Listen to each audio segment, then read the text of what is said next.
Windjammers 2 frickin' slaps, bro. If you've never heard of the series, think of Pong, but instead of paddles on either side of the screen, it's Goku and Vegeta. It's the equivalent of anime air hockey, just without the split knuckles and dozens of filler episodes. Literally, this game goes from zero to blistered thumb real quick, just like any great arcade hit should. Oh yeah, Windjammers 2 has got the juice.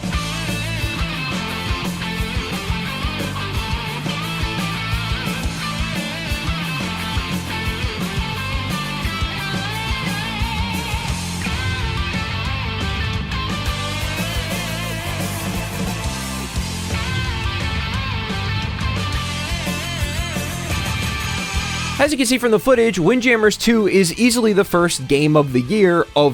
Its 2D hand-drawn art style is as slick as it is stylish, the music is an absolute bop, and the game controls with that level of arcade precision you just rarely expect to see in today's gaming industry. Now, for some of you, you don't really need to be anymore. The visuals alone are enough to sell you on the game, and that's awesome. But for those of you who still aren't sold, or are thinking, it can't be that great. It's just an arcade game. It's just a multiplayer game. Where's the story mode? Where's the content, Sam? I'm glad you're watching this video, because I got way more to say about why Windjammers 2 deserves so much of your love.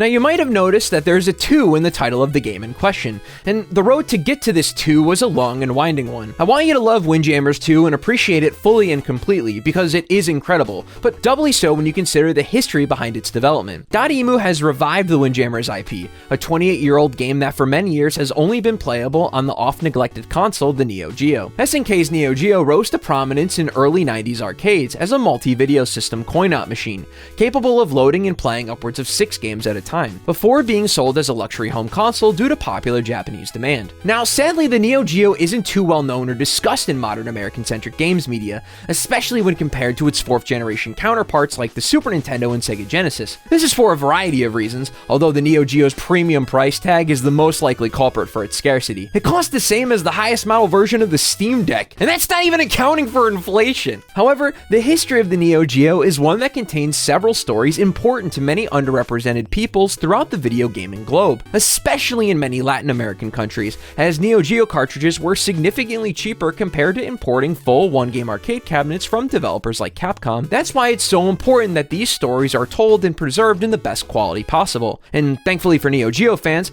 a surprisingly massive amount of the company's absurd catalog of arcade classics has not only reached a wider audience today, but so often done with the utmost care, as a wide array of contracted developers have worked tirelessly to present these games as accurately as possible. Japanese development team Hamster alone has done an excellent job porting 108 of the Neo Geo's officially released 158 games to modern consoles and PC. And I mean, they even put Terry in Smash Brothers! But when it comes to the return of the original Windjammers, we have Dotemu to thank for their excellent 2017 remaster. The first Windjammers distills the wild magic that is 90s SNK. From the stunning visuals, off-the-charts attitude and bopping tunes, to gameplay that's refined with the precision of a diamond saw. This game's cult-like status is a reputation built upon it being a really fucking good Neo Geo game, but also because it's remained a niche cult hit primarily due to its scarcity prior to Dotemu's port. It had been stuck on the Neo Geo, never being officially ported elsewhere since its release. Thank God for emulators keeping this game alive in the meantime,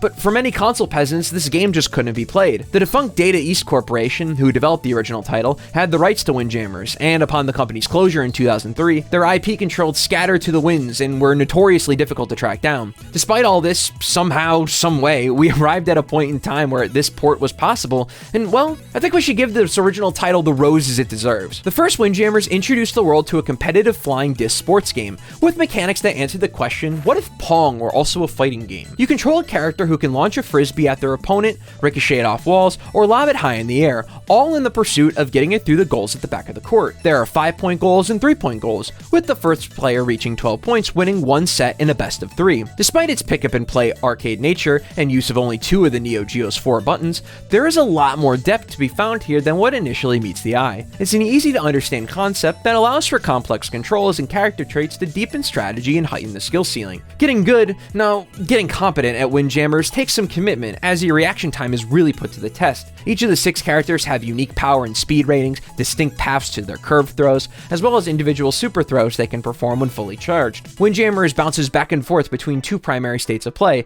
with those being offensive possession of the frisbee and defensive protection against your opponent with the frisbee. In offensive possession, your main action button will throw the disc. However, you can manipulate the speed, direction, and curve of this throw through various timings and directional inputs. Through aiming the left stick prior to pressing the action button, you can aim the disc in a specific direction, and if you perform a quarter circle on the way to your desired direction, you can curve the throw to achieve some really unexpected trajectories with your shot. Doing this quickly is key, as the faster you react to your opponent's throws, the faster your return volley will be, so performing all these actions quickly upon catching the disc will really put your opponent on their heels. However, you can stand still and input nothing on the left stick. Now, if you press the action button upon catching the disc, you will instead hit the disc up into the air and a target on the ground will appear. Standing on this target while waiting for the disc to return will charge your super custom, readying an incredible threatening offensive move. Your other button has more limited use cases as it acts as a lob throw.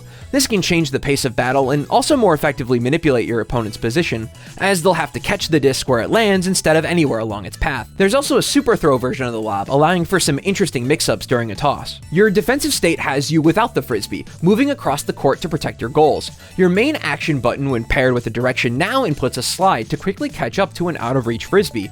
The quick back and forth between these states are what give the game its addictive feel, as the fast-paced action and reaction compound the better you are. Then you consider the 6 different stages, all of which feature unique goal layouts and mechanics such as midfield bumpers, and the intricacies of the game start to feel exponential. Yet, despite the complexity Windjammers has on offer, it never comes across as too overwhelming to play. I know I've compared the Windjammers series to fighting games, but that's mostly in the realm of mind games and high spirit of competition. There are no combos, complex inputs, or a long list of need-to-know matchups to be found here. Even without knowing every character's specific curve trajectory, having great reaction time will allow you to catch almost every frisbee thrown your way, and the dexterous intricacies of curving your shots feels very intuitive after only an hour or so of play. The only real thing you have to memorize are the super custom shots, but the modest roster of 6 makes that a relatively easy endeavor. Definitely one of gaming's premier examples of easy to learn, hard to master. In recent years, Dotemu has really upped their game, becoming a retro powerhouse in the publishing scene. I love most of the games they've been involved in, but for Windjammers, they developed the remaster in-house. They included the input from Windjammers' dedicated competitive community from their home country of France,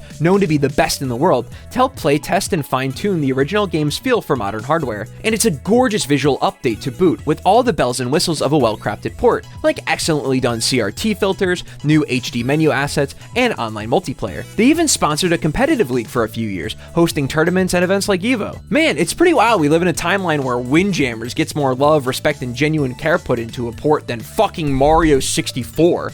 I mean, the Shindo version? Are you kidding me? But you might know all this. As I mentioned before, this port's almost 5 years old and received overwhelmingly positive reviews throughout the limited game journosphere, who actually paid attention to it, and competitive scene alike. The French studio dealt with primarily ports of old classic games for several years, many of which being SNK titles, but recently they've been put in charge of not just ports, but modern remakes or sequels to these beloved classics. Publishing the Lizard Cube-developed Wonder Boy the Dragon's Trap remake, helping co-develop the incredible Streets of Rage 4 alongside Lizard Cube and Guard Crush Games, and with the upcoming Metal Slug Tactics project from Liker Studio and Tribute Games developed Teenage Mutant Ninja Turtles Shredder Revenge, both slated for later in the year, the trend of great Dotemu revivals doesn't seem to be nearing an end. And by that extension, of course they would also develop another one of these retro revivals in-house, their first one in fact, Windjammers 2. If I had only one word to describe Windjammers 2, it would be authentic. As discussed in the Windjammers 2 making of documentary on the Dotemu YouTube channel, an excellent watch by the way if you're interested in the behind the scenes of game development, the team spent 3 whole years crafting and polishing this title with a fine-tooth comb. Their first goal in development was to replicate the original control and game feel of the Neo Geo game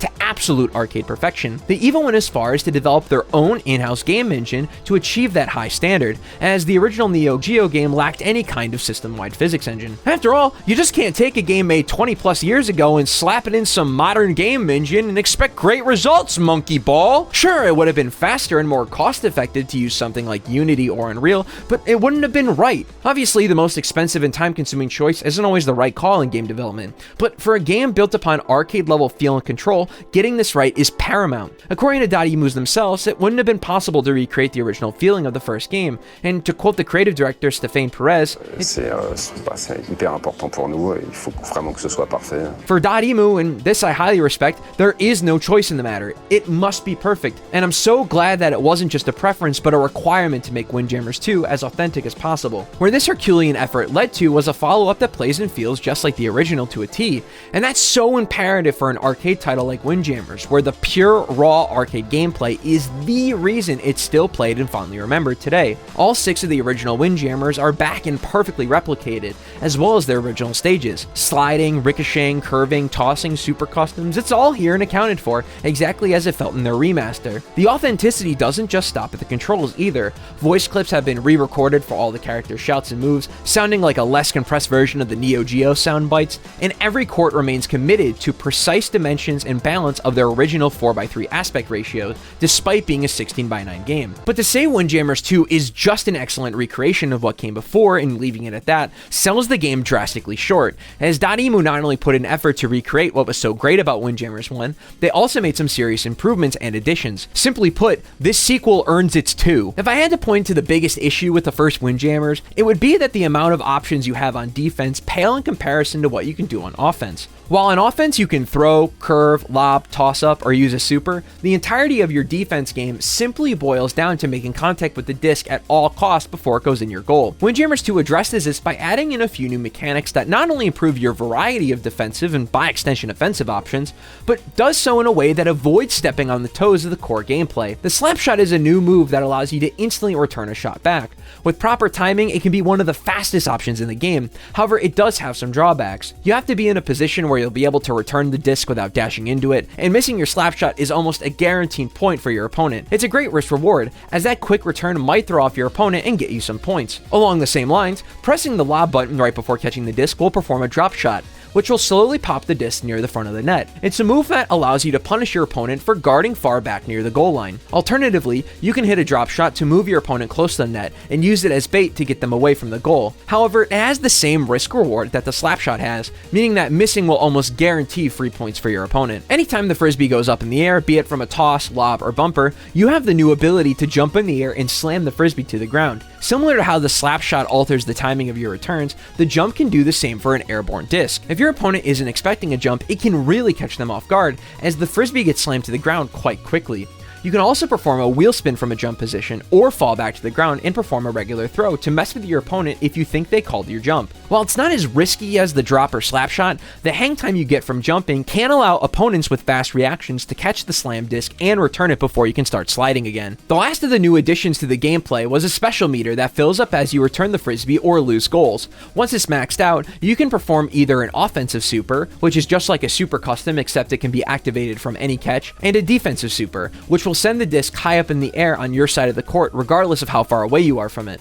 While the offensive super definitely has its use cases, it's all about the defensive super, as it basically acts as a get out of jail free card, allowing you to continue a volley when you otherwise would have lost points. All these new mechanics are fantastic additions to the Windjammers formula. They add so much depth and breadth to your options, but still are well within the spirit of Windjammers. Like, a couple months ago I played through Death's Gambit Afterlife, and after about 7 hours of, dark fantasy exploration, I all of a sudden fall into a fucking factory and start slashing up robots. Just a complete hard right turn out of nowhere that really threw me for a loop, just like this bit. I genuinely believe that in the 28 years since the Neo Geo, the Flying Disc Sports Commission, or FDSC for short, allowed maneuvers such as slapping the disc back and jumping into the rulebook. And at the end of the day, these moves do not in any way make the traditional throw obsolete. In fact, I'd wager that probably 80% of my non-toss returns were via a throw, and the other 25% is for these new mechanics, as they work best best for mix-ups and mind games. Quite possibly the biggest change to the rules from last time is the amount of points it takes to win a set. Back in Windjammers 1, a set was won by winning 12 points. However, now in Windjammers 2, it's 15 points. And you might be thinking to yourself, what's the big deal about 3 extra points? Scoring in the first Windjammers can be done in increments of 3, 5, or in rare cases of a drop disc 2, meaning that it takes scoring 4 yellow goals to win a set.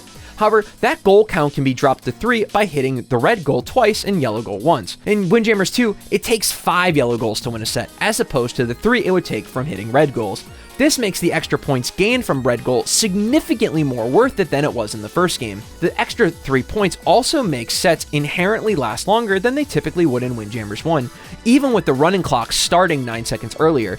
I found myself going to time over in quite a few matches both online and against the tougher CPUs in arcade mode, which was a rarity for me in my time with the original. While I love traditional 2D fighting games, one of the limitations that the genre has is that all the stages are fundamentally the same flat 2D plane, and only differ from each other in looks and music. This is where platform fighters such as Smash or Rivals of Aether differ, as their stages feature an assortment of unique layouts and pitfalls, making stage choice something of a real consideration before a match. Windjammers works the same way, as no 2 courts are alike. Some courts are more narrow, others more wide. Some courts feature bumpers that can radically change the trajectory of a disc, allowing for some very hard to predict gameplay. The layout of a court's yellow and red goals also varies as well. You even have courts like Casino that have special gimmick where before a serve, it'll randomly select 1, 2, 3, 5, or 8 points, with the winner of that play earning the selected number. There are also some stages where you'll get 4 points for a dismiss instead of 2. All this great variety results in a collection of 10 stages that not only differ in sights and sounds,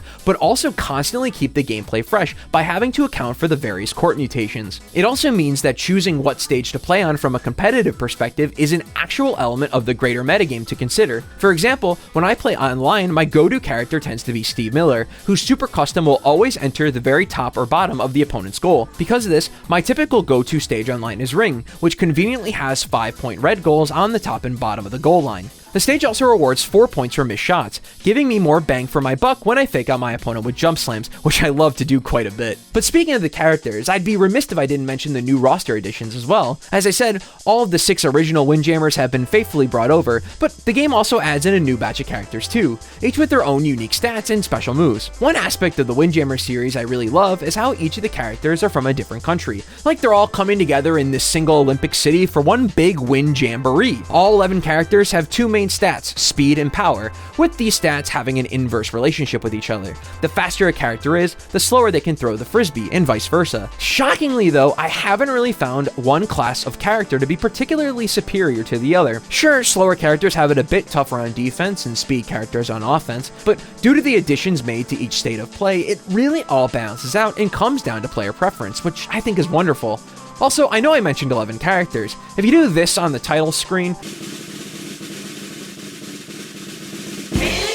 you unlock Discman. He's pretty fun. And I know you've been looking at the game this whole video, but I gotta give my love for the look and sound, as it's one of the best aspects of the game. While we here at Turnstyle love us some great pixel art, especially the funky neon-infused look of the original, I absolutely adore this hand-drawn art style they created for the sequel. All the player characters are so expressive and look extremely fluid in action. I especially love the little chibi versions they have on the arcade world map, as well as their victory pop-offs when you win a match. You really have to give it to the art team at Dotemu here, especially when you consider the game's almost top-down, slightly angled perspective that's really hard to draw and make look right. The same love that went into the characters went into the court art as well. Since all the courts still keep within that 4x3 frame, Dotemu decided to litter the outside of the courts with tons of unique spectators, quite a few of which are specific to each stage, like how you can see teens in school uniforms and club gear on the school rooftop court. Yet you still got the referee in her FDSC-approved 2-piece swimsuit, regardless of where the court's at. God bless. And the music's sick too, nice and high energy as it should be for a game as active and always in motions as Windjammers is.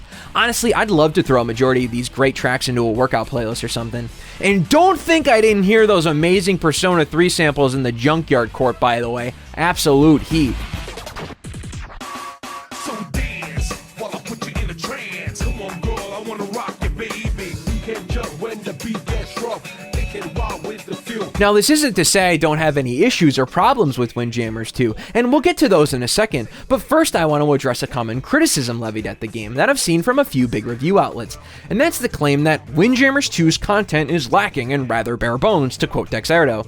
To which I have to ask, what happened to buying and playing a game because it's fucking fun? The original Windjammers has remained a timeless classic all these years because of the beauty and purity of the gameplay, and that it features no bloat or excess elements that detract from that purity. Dotemu clearly understood this, as they spent their 3 years of development extensively focused on what makes Windjammers Windjammers. I'm so fucking sick of seeing reviewers that clamor for non-tent, especially with a game like Windjammers 2 that can genuinely be played for dozens of high-quality hours, because the gameplay is just that engaging. Every element feeds into and supports the fun of the match, and that fun should be enough. I'm not here to watch a progress bar go up or, God forbid, contribute, but on to my actual issues with the game, which thankfully there aren't many. I found the defensive super to be a bit broken, and not in the competitive sense I mean. There have definitely been numerous times I've activated my defensive super when the disc was on my side of the field, only for it to activate and not affect the disc whatsoever, meaning I lose points and my meter. But I'm never sure exactly why it didn't activate. I'm sure there's a reason, but it's just not clear enough. So if it's not a bug and genuinely is my fault, there just needs to be better feedback, because right now it's a very much feels bad man moment whenever it happens. There's also the online scene, which does for the most part work without a hitch. Windjammers 2 was actually delayed in late 2020 so Dotemu could add in superior rollback netcode. While this was definitely the right call over delay-based netcode, as it led to a majority of games I played feeling as if they were happening locally, when you do get a lag spike, it's very noticeable and game affecting. This is because while your character will roll back, the disc itself will not, which led to a few BS moments in ranked that got me a little heated. Speaking of ranked though, the biggest improvement I'd like to see to how the online works is how points for leveling up your rank are doled out. Obviously, you gain points when you win a match and lose points when you, well, lose, with there being some scaling depending on the difference between you and your opponent's current rank. While this works okay, it doesn't incentivize you at all to play full best of 3 sets against tough opponents, and I found that in the few hours I spent getting sweaty online, 90% of the players I'd go up against would not be up for a second game if they lost, even if it was pretty close. I know this will not be the case for every person who plays, and my co-writer Tom told me it's because I'm just too good, but I'd like to see Dotemu add in some kind of bonus XP or incentive of some kind for participating in and winning a best of 3, or coming back and taking games 2 and 3 after losing.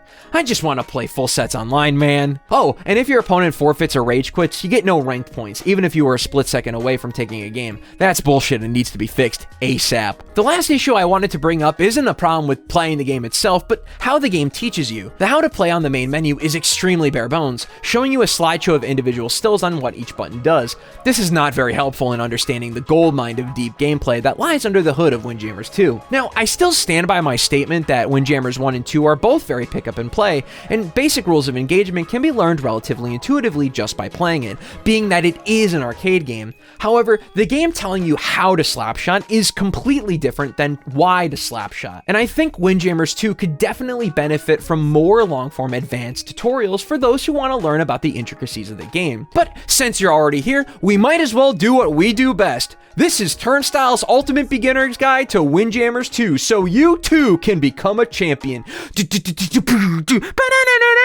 Tip number 1, just walk. One of the worst habits early players can fall into is spam sliding. Sliding too early will lead to many missed discs that you should have easily been able to catch. Sliding to catch everything will negate your ability to toss, use slap or drop shots, as well as do a perfect return. Only slide when you need to, and your defense will improve tenfold. Tip number 2, use mind games. Do whatever is in your power to fake out your opponent. Slowly work in new mechanics into your gameplay, like the occasional slap shot to throw up the pace of the game, or mix up your opponent with tosses. Once you get a good grasp of the sticks, it's chess out here, so use your brain. Tip number 3, assume your opponent will return everything you throw. There are no guarantees in Windjammers 2, and I have lost many points from letting my guard down thinking I successfully bamboozled my opponent only for them to return my disc. Never let off the gas. It ain't over till the points pop up on screen. And tip number 4, keep an eye on the timer. Whoever has the most points by time over wins, so if you're in the lead, be sure to stay in it. Slow down the pace of the game or keep your defensive super in your back back pocket in case a disc gets past you. On the other hand, if you're falling behind, it might be time to turn up the aggression. And with that, I hope you enjoyed. Make sure to like, comment, and subscribe. Wait a minute, wait, we're not done yet. We're not done yet. I do sincerely hope y'all who are skeptical understand that this is so much more than just an arcade game. It's a love letter to the golden era of SNK, the Windjammers IP, and the tens of thousands of people who grew up loving both. It's a retro revival with authenticity, effort, and passion pouring out from every single orifice. And it's a sequel that makes meaningful contributions to the core gameplay that makes it even better than what came before. There's this moment in the making of documentary where they flew out a few of the members of the original Data East development team to get their thoughts and feedback, and I mean, just look at them.